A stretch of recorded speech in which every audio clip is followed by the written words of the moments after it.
Your pain is the breaking of the shell that encloses your understanding.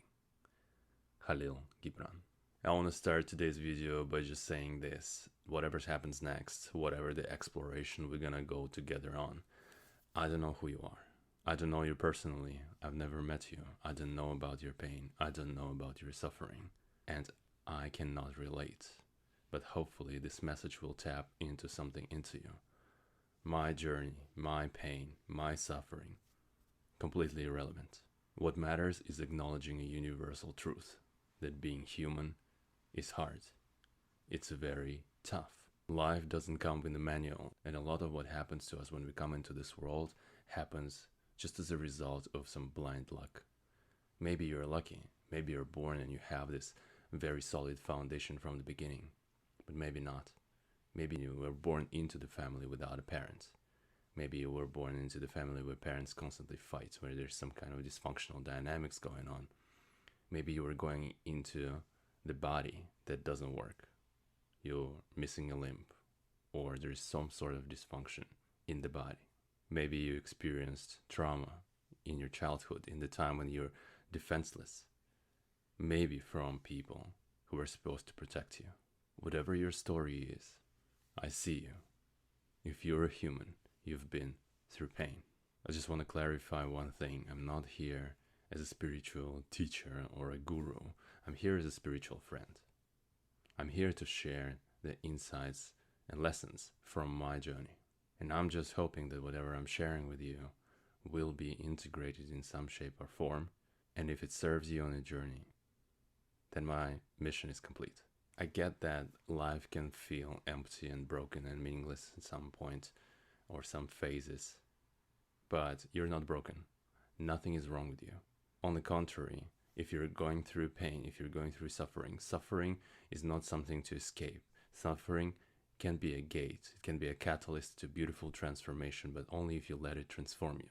Suffering and pain is the invitation. It's a signal that something is not working right here in your mind. All those negative emotions you feel, they just signal compromised values. All those self-conflicts, those are just conflicting thoughts.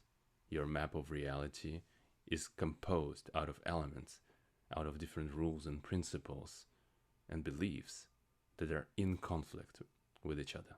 This is my invitation for you to explore this process. The current version of you is wiser, smarter, more advanced thinker than your past self probably 3-5 years ago. In the same way, 5 years from now, your future self is a smarter, wiser variation of you. This is not a guarantee, it's a promise. You can get there, but only if you do deep thinking, and you can get there much faster if the thinking is truly deep, if there is reflection on some interesting things in life. This smarter, more advanced version of you already exists there, and you can manifest it through advanced thinking in the moment. And that's what I invite you to do, to reflect deeper with me. So in this video, I'm gonna share some pointers, and hopefully they will serve for you as a foundation for that deeper reflection. Let's dive in. We've all heard the story of Buddha, and there was this prince living in a palace, basically a paradise, an ecosystem that was created by his king father. He was completely isolated but from all the pain and suffering of the world. And then one day he decided to escape. He felt some kind of itch that something is off, something needs to be learned. He doesn't understand something about life, and that took him to the gates and out of the gates. And there he faced the brutal reality. He saw people, he saw death, he saw pain, he saw disease, he saw human suffering. And that brought him a complete quake experience. He realized that there's so much he doesn't understand, and the first thing he wanted to understand is the nature of that suffering. That experience shook him to the ground, and he decided that this is what he wants to do. He wants to understand human condition. And so he was seeking counsel with some wise man. He went to the forest, he spent time with ascetics, he was meditating, torturing his body through fasting, through physical pain, and it didn't lead to anything until one day he realized that he can't follow no man no more, and he needs to understand something by himself. So he picked a tree, sat down and said, I will understand this.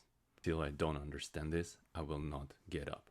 This is how serious his intention was. He wanted to understand the true nature of his mind, so he closed his eyes and he peered right in. And he was sitting like this for many, many days, until the truth revealed itself. This is how Buddha's quest revealed so many lessons for us. But the first lesson, first insight that he received was that life inherently contains suffering. This insight is raw and honest, and it's a foundation for deeper understanding. So if we start dissecting it, if we start looking into it, we will understand the nature of suffering. First, suffering comes in many different forms. Physical suffering, the suffering of the physical body.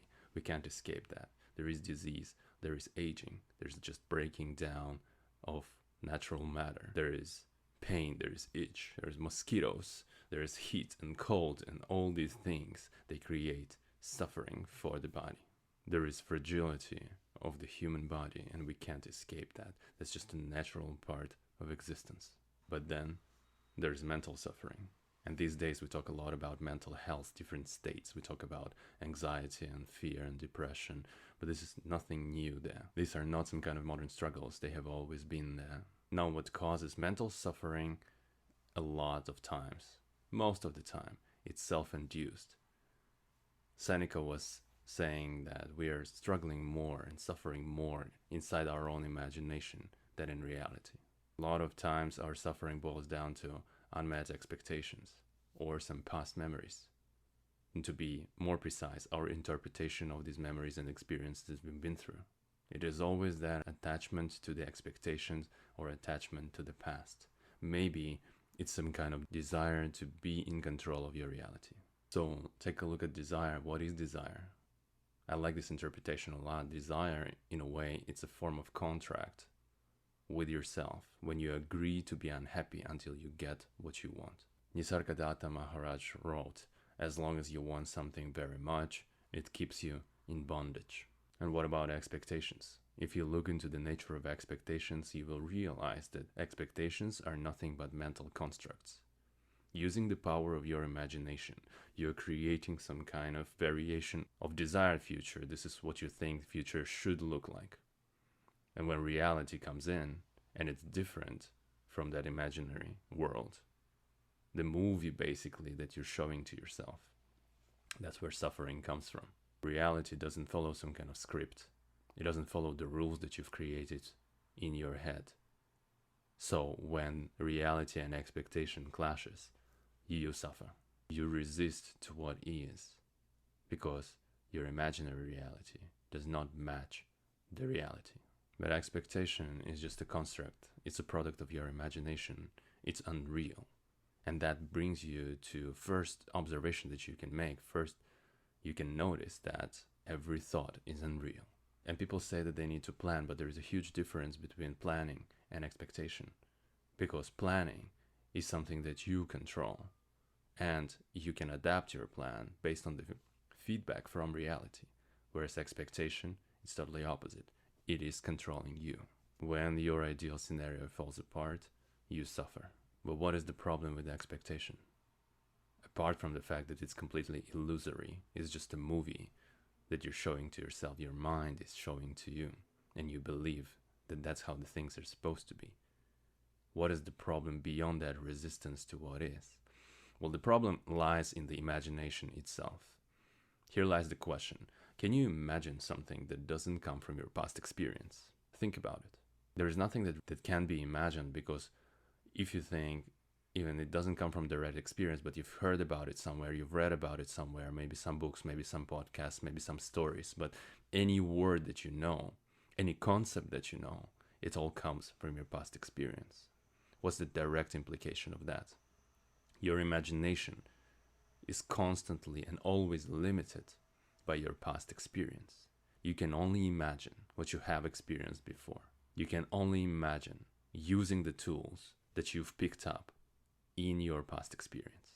And all these words and tools and concepts and beliefs and thoughts, they are all conditioning from the past. What is future? Future is a mental construct that you think you create, that variation of reality that is possible. But you're using the building blocks of the past. So future is the past, it's a product of the past. It is just a remix of past memories. And what is memory really? Well, memory is just another movie. You're not going through the real experience when it was experienced, but now that it's gone, you look at it back and you say that it's your past experience. But it's nothing but interpretation. It's a story that you keep telling yourself, a set of narratives about what happened to you. And I understand some traumatic experience can be painful, but it's also a story. You can tell the story about trauma, or you can flip the narrative and you can tell yourself a story of resilience, a story of becoming. Whatever happened to you didn't break you, and it made you who you are today. It's a different story. It's a different movie that you choose to show to yourself, regardless of all the bad stuff, the painful stuff that happened in the past.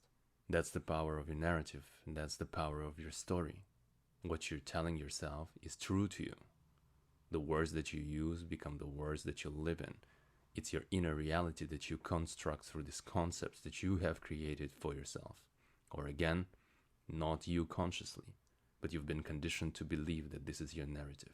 And that ability, that power to rewrite your narratives comes from deeper realization, that unreality of thought. You need to look into the true nature of expectation. You need to look into the true nature of future and past and see that all of these things are nothing but mental constructs. These are thoughts. They're all unreal. And you have the power to observe them, to see them for what they are, to see through their unreality and illusory nature.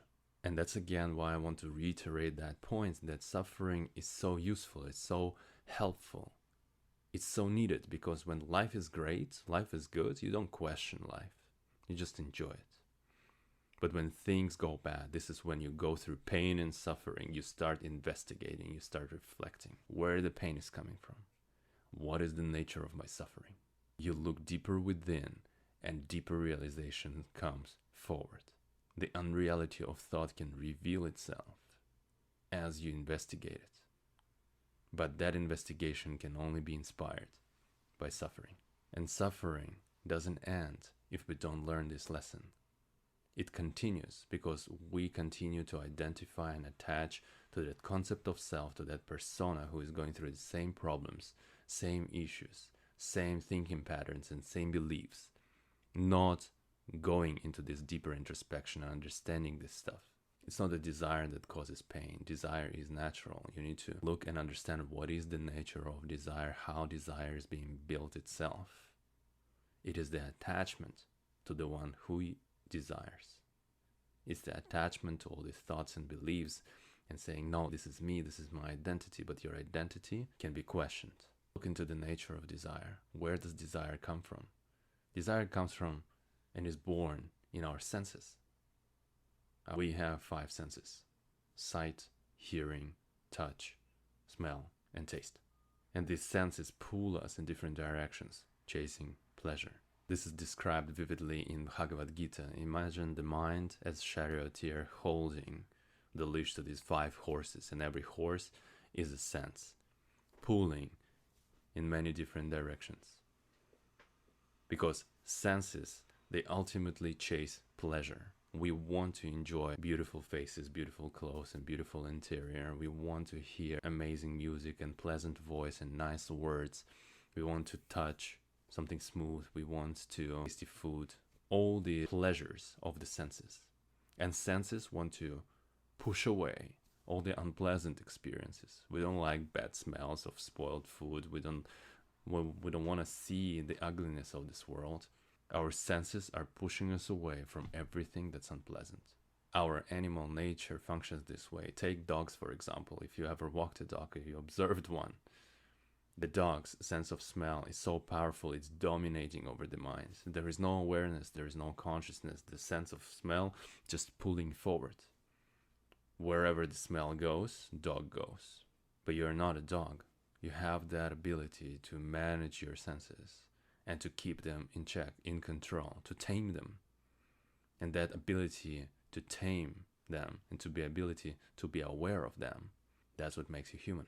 You can manage your reactions, you can observe your experiences, and most importantly, you can write and rewrite all these narratives and interpretations of your experiences. Everything in life is constantly changing, and when we resist to change, when we attach to what is, this is where suffering arises. Attachment is that intense clinging to this unfulfilled desire. We believe so much that our happiness depends on some kind of external outcomes. Something in the external world needs to happen for us to finally feel happy. Take relationships. You get attached to someone and you believe that this person needs to make you happy. But when you start seeing the imperfection within another human and you understand that its desire remains unfulfilled, you suffer. You want to get that job and you put your all into this interview process, and in the end, you get nothing. You're attached to the outcome, you're attached to the result. And this expectation of reality is completely different. It doesn't match the outcome, and you suffer. You put this all into your business. But then, when the expectation doesn't match reality, suffering arises. It all creates emotional turmoil, this chaos that a human is going through. Attachment leads to this false sense of security. We think when we get this, we're gonna finally be secure. We're gonna be so stable. But there's only one constant in life, it's change, and when we resist to change, we suffer. Our desire of control and permanence clashes with ever-changing nature of reality. Desire also creates desire. For example, you're lonely. And to fight that feeling of loneliness, you want to connect with another human, you find a partner. And with that partner, I want to build a family. And for that family, I need to build a house. And for that house, I need a beautiful car. But then looks at Joneses, their cars is bigger. Their house is so much bigger, they have a pool there. And it's a constant loop of desires, pulling other desires in. It's an endless cycle. Material wants, they never stop. There's always more luxury. There's always more stuff to consume. There's always something out there to chase, to get. But this chase never ends. And it's not just physical comfort. It all extends into career, into business, into our jobs. We want more. We want the social status. We want standing. We want respect. We want recognition. We want to climb the ladder. More money, more power. And we need to get to that point. We need to get to that point of wealth to see that money doesn't solve all problems. Money solves only money problems. As Jim Carrey once said, I wish everyone got the wealth and the recognition, the respect, the admiration, and became famous so that they could see this is not the solution. If you look at the wealthiest, the best of the best in the world, Jeff Bezos, Elon Musk, Mark Zuckerberg, what have you, all these billionaires, they have to work on three things. Their body, their relationships, their peace of mind. No matter how powerful you are, no matter how rich you are, these three things, they only can be earned, not given. And a human chases all these things when they don't understand the true nature of it. Why do we crave this societal validation? We want external validation because we are not validated internally. And we crave and chase all these things. We want external validation. We want to be affirmed and confirmed externally. And only with external approval, we're gonna get our confidence. But true confidence is not being validated. The true confidence is the absence of desire to be validated. It's the internal validation. It's to being grounded in your truth, seeking nothing from the outside world. But because we are not exploring the true nature of our inner reality, we are chasing constantly the stuff in the outside world. And that creates the attachment. And that attachment creates the sense of control. And we want this. I'm gonna get there. I'll be happy when I get this promotion. I'll be complete when I find this partner. But these are all just expectations. And to live inside the expectation is to live inside what is not real. Is to live inside the illusion, inside your mind. And that is the opposite of living in what is real. The only moment that is real is right here, right now. Everything else is just a product of your imagination. Here lies a choice. That's the choice that I'm inviting you to make. You can live in what is unreal, or you can choose to live in the only thing that is real, this present moment. And you are not in the present moment. You are the present moment. Everything, everywhere, all at once. The whole reality, the whole universe is unfolding right now within you. The world wouldn't exist if you didn't exist. It exists only because you're aware of its existence. That's your reality, and this is true for you. So here is my invitation to you. I'm inviting you to investigate the unreality of your being. What else is unreal in the stuff that I used to believe in? We all are here, living our lives, going through these human experiences, and in every language, there is a variation of the word I that we constantly apply to ourselves. I want, I have to. Everything starts with I. We experience ourselves as this individual, isolated beings operating in this world, functioning with this deeply ingrained sense of self that feels undeniably real. But what if I told you that this sense of self, this I, is nothing but a mental construct that can be examined and questioned? I'm here to ask you this question: who are you really, beyond all this stuff that you believe in, beyond the labels that you've applied to yourself, beyond the conditioning of your parents, of school, of the world, society, expectations, past stories, beyond all these things, beyond the stream of thoughts? If you peel it layer by layer, all the illusions, who are you?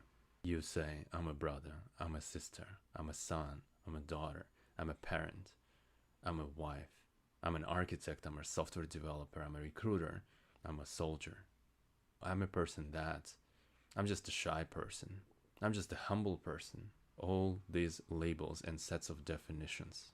Each of these concepts, each of these roles, they carry a definition. But this definition, if you start talking to people, if you start asking, you will see that the content of this definition varies from person to person. We all put different meaning into these definitions. They all mean different things to us. So, if the role itself is flexible, your identity, is it flexible or is it set in stone? Let's look at the physical body.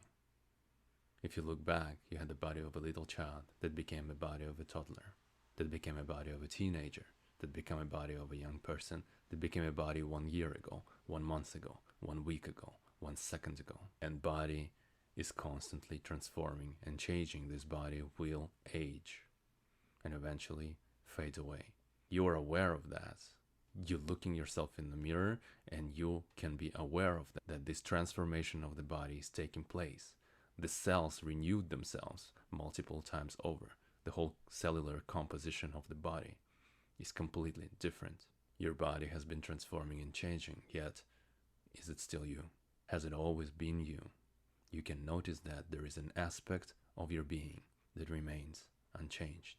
As your body has been transforming and changing, the experiences that the body was going through have always been changing and flowing as well. And based on these experiences, or again, based on these interpretations of experiences, the story has been built. I'm a boy, I'm a girl, I'm a child. And then I'm a teenager, I'm a student, I'm a single person, I'm dating, I'm married. As the body aging and going through its experiences, our roles are changing and flowing, and your identity has been changing and flowing with it. You're evolving, and your concept of self is constantly shifting. Yet you have always remained the same unchanged part, you as awareness. Here's another thought experiment for you. If you lost all your thoughts, all these stories about the self, if all your memory was erased, would you still be you? Or would you cease to exist? The mind constructs the self through thought. And this I thought is the most insidious, the most persisting. I want, I fear, I am. But the question that I want to ask you always, who is talking? Who is constantly blabbering here inside your head? This is where the illusion hides. Ramana Maharshi pointed out, I thought is the root of all thoughts. It's the foundational illusion, and it can be transcended through the question, who am I really? Through this question alone, Ramana Maharshi said we can transcend all these layers and layers of illusion. Carl Jung was talking differently about it. He was saying that in the first half of life, a human is building a healthy ego. And in the second life, human is destroying that which has been built up. But this is a mature human being who's coming to the point of arrival and understanding and investigating and looking at the unreality of that concept of self that's been built. But most people are destined to live with that concept, with that ego that they've been building in the first half of their life. Only few people reach that level of psychological maturity, spiritual maturity. Most people, they are trapped, and ego is controlling their life. And so they're destined to live life unrealized, unawakened, life wasted. And when we talk about these spiritual concepts, this is not some kind of woo-woo stuff. It all ties into different modality like NLP, for example, neuro-linguistic programming. You program your brain through your lingo, your language. The words that you use become the house you are living in. All these words, all this language is a communication with self. And they become a self-fulfilled prophecy because you're utilizing all these programs and you brainwash literally yourself, just listening to what the mind is saying. But it all comes from that identity, that concept of I, concept of self. Every time we say I with conviction, we enforce this illusion of separateness. I'm not good at public speaking. I'm not a good writer. I'm unlovable. I'm unworthy. I'm not good enough. I'm incomplete. I'm broken. I need to be successful to be happy. All these statements, they're all just mental constructs. But these mental constructs, they become real for us because we believe in the reality of that I who is saying it. That deeper investigation on the nature of I will inevitably lead you to that point of arrival when you understand that your identity is manufactured by the mind. All these labels, all these beliefs are just thoughts and layers of identification. Your identity is just fabrication of the mind. It's the product of the mind. Everything you believe yourself to be, all these labels, the roles, the definitions, the narratives, the stories of future and the past, is just entanglement of thoughts, layered and snowballed throughout the years. When you keep repeating these thoughts out loud or internally, you reinforce them. You strengthen your identification with them. And that identification traps you in suffering. What happens when you give yourself a label, I'm an anxious person? Well, that's what the world conditions you to believe, and then you go and you look for cure for your anxiety. You get pills, you watch podcasts, you start looking for therapy. But these therapists, they're all anxious people too, because they have not transcended the mind themselves. On the contrary, they have identified themselves with the role. I am a therapist. The moment you come in, they look at you through that prism of identification. And what do they see? I'm a doctor, you're sick, I'm gonna fix you, you're broken. There's nothing broken about you. And you're not an anxious person. You just have anxious thoughts that have not been examined. You have not understood the nature of your anxiety. The counterintuitive move is not to run from it, not to say, I'm an anxious person and go seek for a cure. The counterintuitive move is to take a step forward, take a look around, and look at the one who said that. What is the nature of my anxiety? Where the anxiety is coming from? And it's all created by anxious thought, the thought that was not understood. But in order to understand the thought, you must observe it. And through that observation process, you will disidentify yourself with it. All people know how to think stuff. A rare human knows how to think about their thinking. And the highest form of intelligence is the ability to observe your thought without judgment. In the normal day-to-day life, this mental chatter is dominating you. But in the moments of quiet, you can notice there is something that's quietly observing the words, observing your actions, how the body moves and what the body says, what's coming out of your mouth. This program that's being revealed verbally is your thought. You can observe your own thinking. Journaling, meditation, coaching, all these tools, there are tools of self-observation. Pema Chandran wrote, "You're the sky, everything else is just weather." You are observing the weather, clouds, storms, rains, sunny weather, but the sky always remains there, above everything, as the space within which everything unfolds.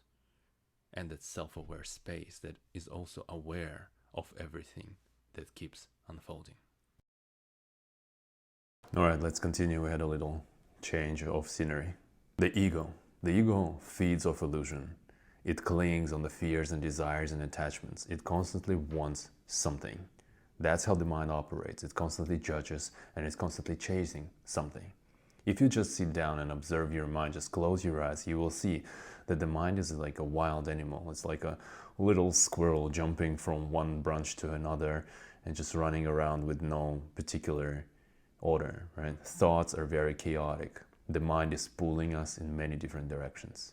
It's constantly comparing, it's seeking validation, it's constantly judging, and when the desires are unfulfilled and unmet, we suffer. The ego is fragile.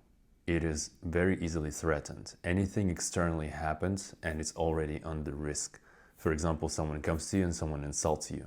There is an internal reaction. Why is this happening? If you were like Buddha, Buddha was empty inside. There is no concept of self. There is no ego. There is no one to harm. So all the insults that are flying in, they're just coming through. There is no one inside to react to them. Because Buddha is not even identifying with Buddha.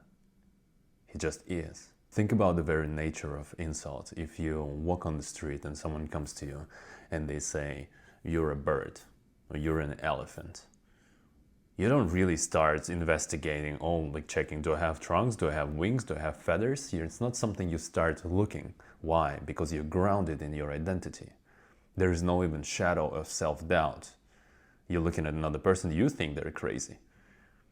There is no a shadow of doubt. But if someone comes to you and they say, you're a bad father, you're an incompetent professional, you're not worthy, something reacts.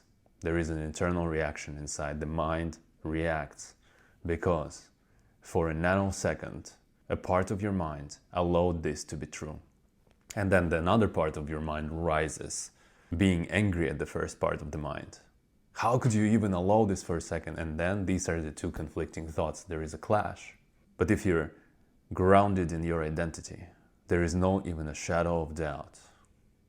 That's what true confidence is. True confidence is not falling into unconfident thoughts, not being victimized by all these unconfident thoughts. I'm not worthy, I'm not good enough, I'm not an expert, etc. That's what the nature of imposter syndrome is. Imposter syndrome is nothing but entanglement of thoughts.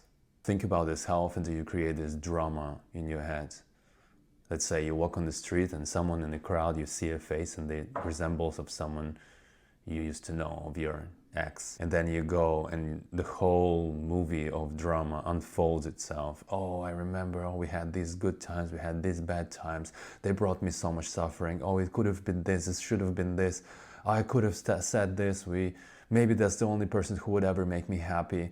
My whole life could have been unfolding in a different way. And you've been walking on the street, watching this movie for 15-20 minutes. The experience itself long past gone, but it induced something in you.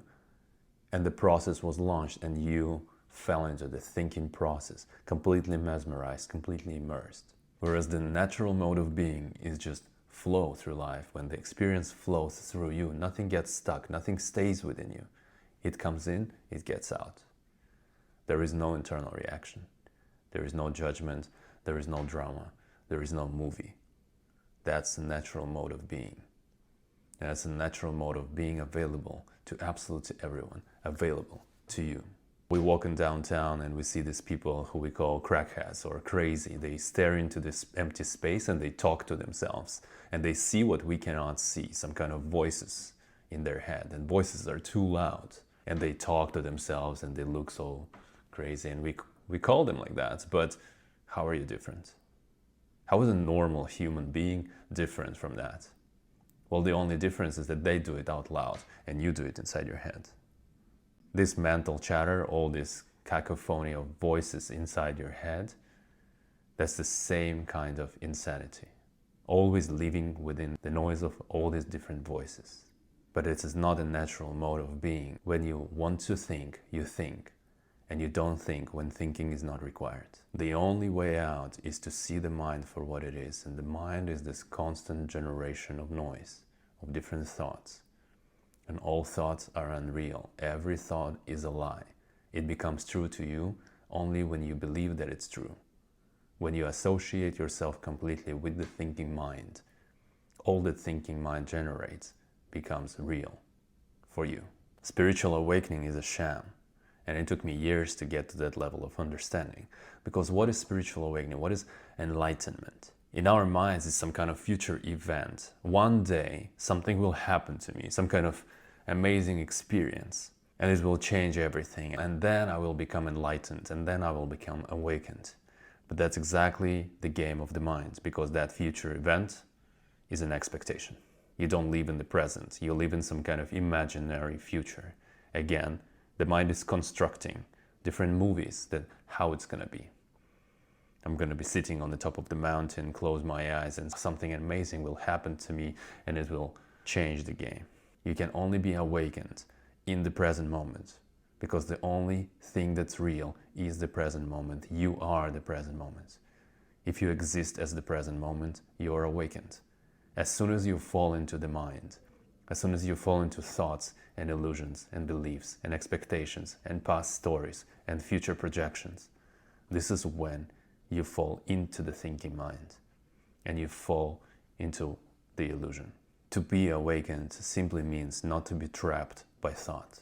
Spiritual awakening is not waiting for you somewhere down the road, and it's not a journey. As you go through the process of awakening, it does feel like a journey, because unconditioning yourself is a process. You are going through layers of illusions that have been accumulated throughout the years of your life, and it does feel like a process. But after it happens, you start operate in your natural mode of being. You stay as awareness at all times. No past, no future. The experience just flows through you. You think when you need to think. You use the thinking to solve thinking problems, mechanical engineering, problem solving. You don't use thinking to solve psychological problems, because psychological problems are coming from the mind. Mind is the psychological problem. Another word for awakening is simply self-realization, or to be more precise, we must call it unrealization. You must unrealize all these things that you believe yourself to be. In the beginning, it will very much feel like a practice, because again, the mind is tenacious. It will pull you in to its illusions. And unconditioning yourself, it's a process. It takes time. Insight takes no time. Integration takes work. The mind will keep dragging you into these patterns of thoughts. It's just like when you sleep and you wake up from the dream that you've seen, your body is still sluggish, your mind is still sluggish. The first impulse to do is to hit the snooze button. And that's what the mind's gonna be doing, hitting the snooze button, going back to sleep, going back into the thinking mind. You think that you're awake, and it will happen again and again and again. You fall into this dream.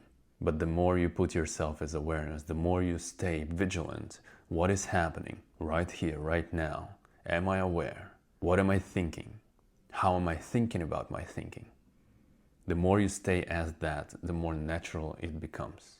People talk a lot about the concept of lucid dreaming, right? The lucid dream is when you are in the dream, but you are conscious suddenly. You are aware that this is all just a dream, and you can do whatever you want. You can fly, you can throw skyscrapers like a King Kong, you can be the Superman, and you can live the lives of million movie stars, what have you.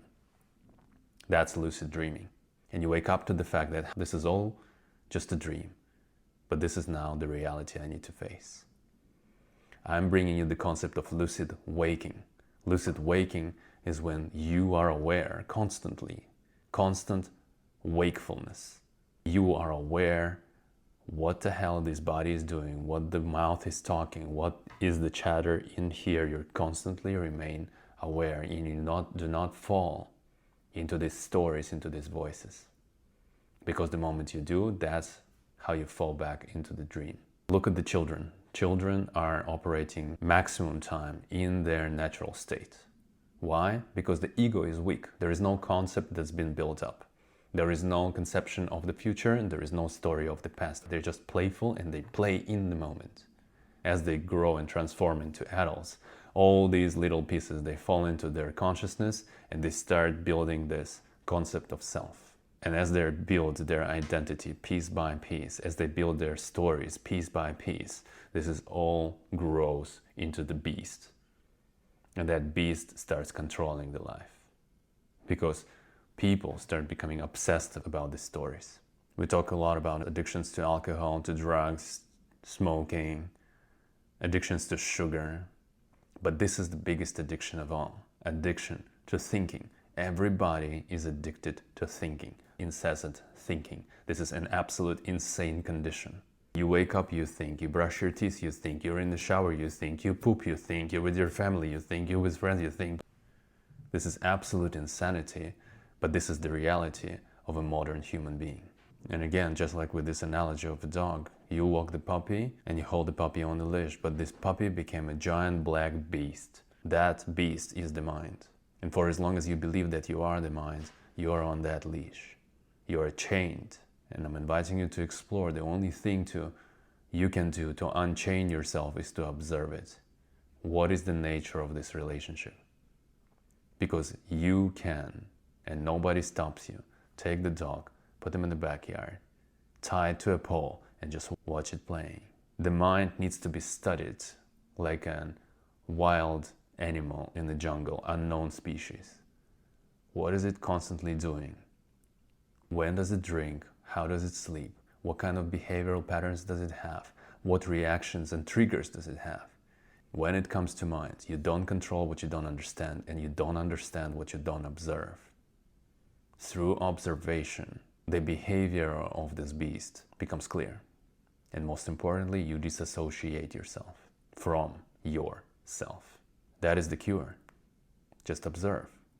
You're not the thought, you're the observer of thought. You're not the emotion, you're the observer of emotion. You're not the body, you're the observer of the body.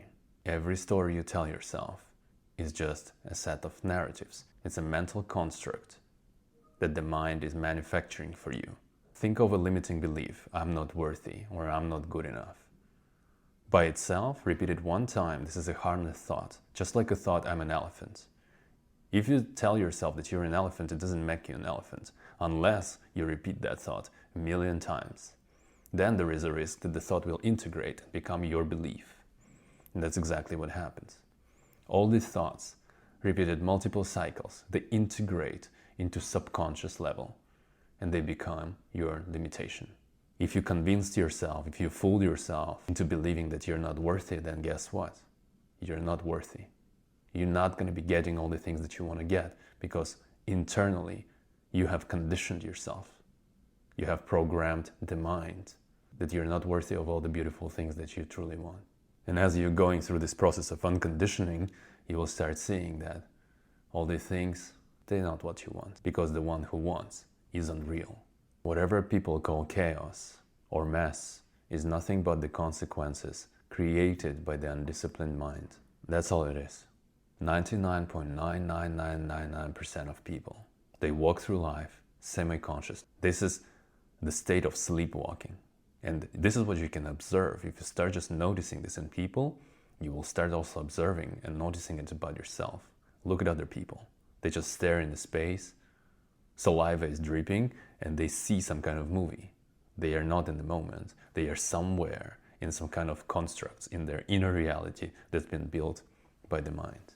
And the more time the person is spending there, the less self-aware they are. Mind is taking you right here, right in front of you, showing you some kind of movie. It's almost like a veil of thought on your seeing. You're not in the moment. You're not in what is real. You're asleep. That's a dream. I always use this analogy that, yes, you are that actor on the screen. You are doing the action. You're also a director. You're writing the plot and the storyline for that actor to execute. But you're also this audience that is mesmerized, eating popcorn, watching closely on what is going on. And you're so into the movie. Just like in the cinema, you're so into the movie, you're immersed, that you forget about everything else. But I'm here to remind you that you're also that being in the booth, near the projector, charging the reel. You are in charge of what movie you're showing yourself.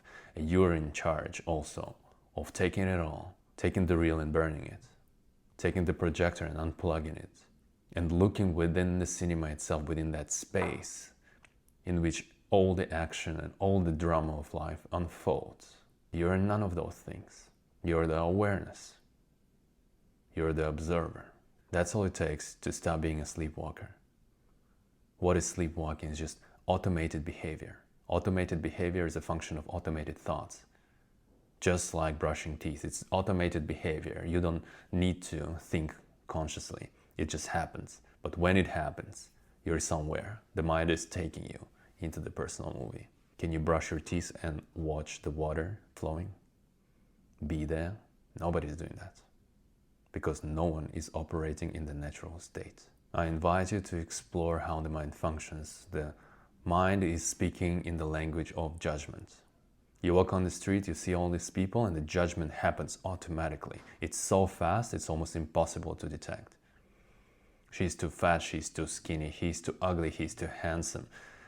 He looks rich, he's poor. But when you create this judgment, when the mind is creating this judgment for you, all these data points, it creates a system of coordinates. And what is the natural implication of that?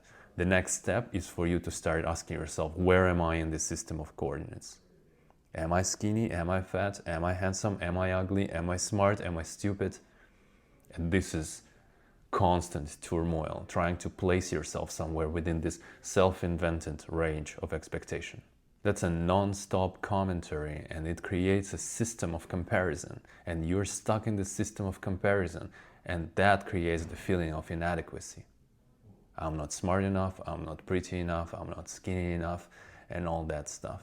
Experiencing life directly means dropping all that, dropping all these labels, drawing all this conditioning, dropping the judgment, or at very least, the next level would be just to be aware of that thought.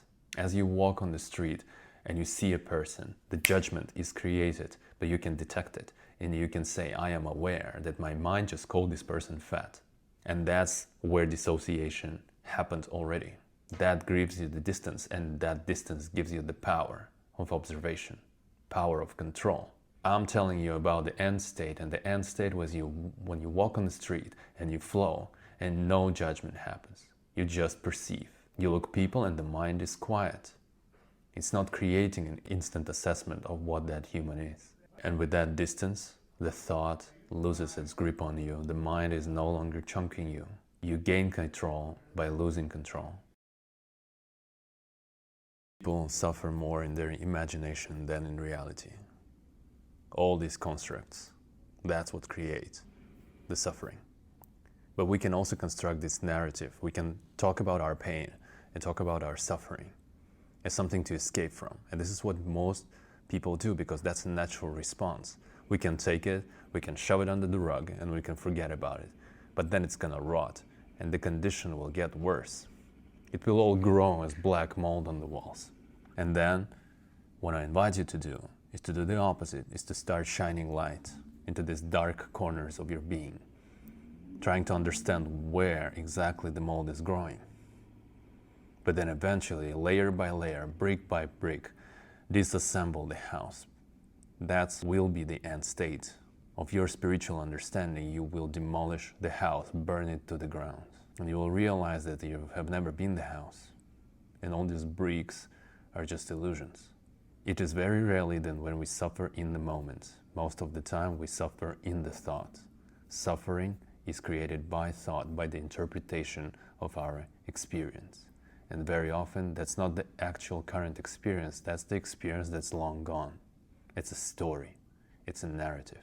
This is my invitation, and that's the invitation of your own pain, your own suffering. Look within. Everyone has two choices. One choice is to be bogged down by that story, to be pulled further and further deep down by that narrative. Or you can use that suffering, you can use that pain as a catalyst of your transformation through investigation of it. And this path, this choice is only reserved for courageous, for brave beings. Because it's as a thought, this is so absurd. Only the courageous one, only the brave one will be able to afford it and to sustain that thought, that everyone, everywhere is wrong about everything. If you look into the world, if you look into the collective reality, look how much pain and how much suffering is there. All these wars. If we stop militarizing ourselves, we can take all this money that we put into army and we can feed the whole world 10 times. But why do we fight? Why do we have wars? It's because of the illusion that we are different. We think we're different because we are so immersed into this illusion, into complete association that we are who we are. We are our culture, we are the person, we are tradition, we are religion, we are the identity. For as long as this illusion persists, we are bound. We will never be free. The illusion starts with the association of the body. We have a different body, it just looks different. And that's where we start associating. He is black, he is brown, he is white, he is yellow. We all are different. And I don't like brown people, I don't like black people, I don't like white people, what have you. And the story persists. And then you look deeper, you go to the next level. And that's the conditioning of the culture. I don't like their culture, I don't like their religion, I don't like their tradition. I hate. It is all just different levels of ignorance, different flavors of ignorance. But an awakened being can see through that. An awakened being unconditioned himself, herself. There is no him or her at that point. Consciousness. Through all these layers of illusions, and because of that, they can see the illusion and conditioning within others.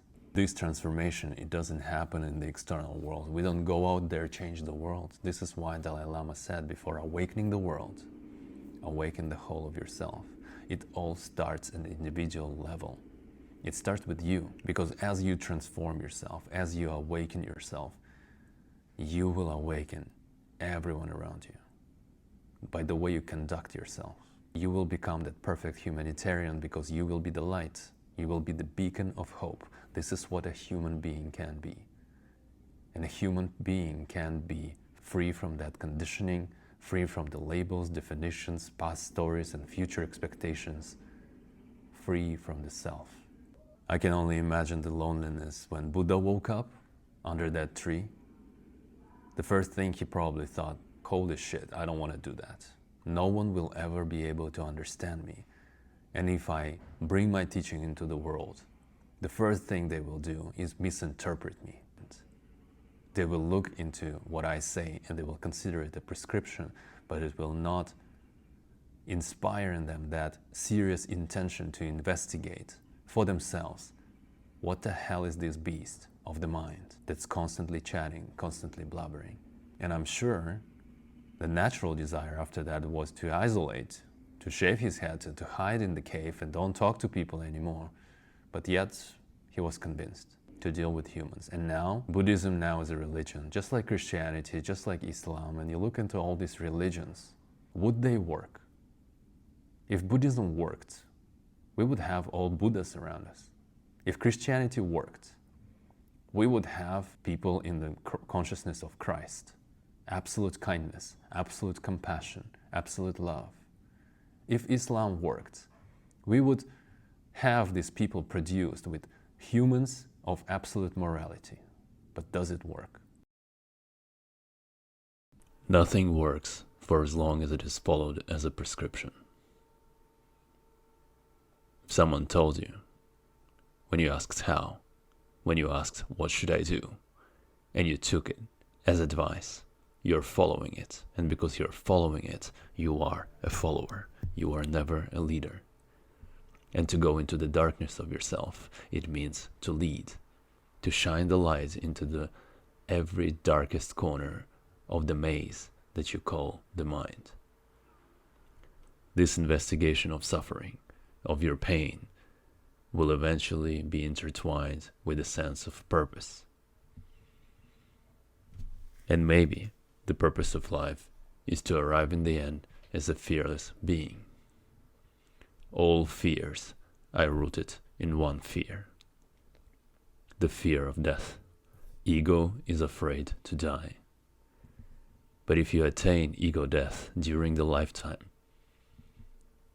maybe this will change and define how you live your life on this planet. Everyone can be free. And you can attain that freedom through the investigation of all the things that bound it. I invite you to investigate. Observe the mind. Study it. Watch it. Go beyond it. Strive to eventually transcend it. Investigate the one who is striving. Realize that you are not the thinking mind. You can wake up to your true nature. And if you don't, you will walk through the life sleeping. This is the life unrealized. A life wasted.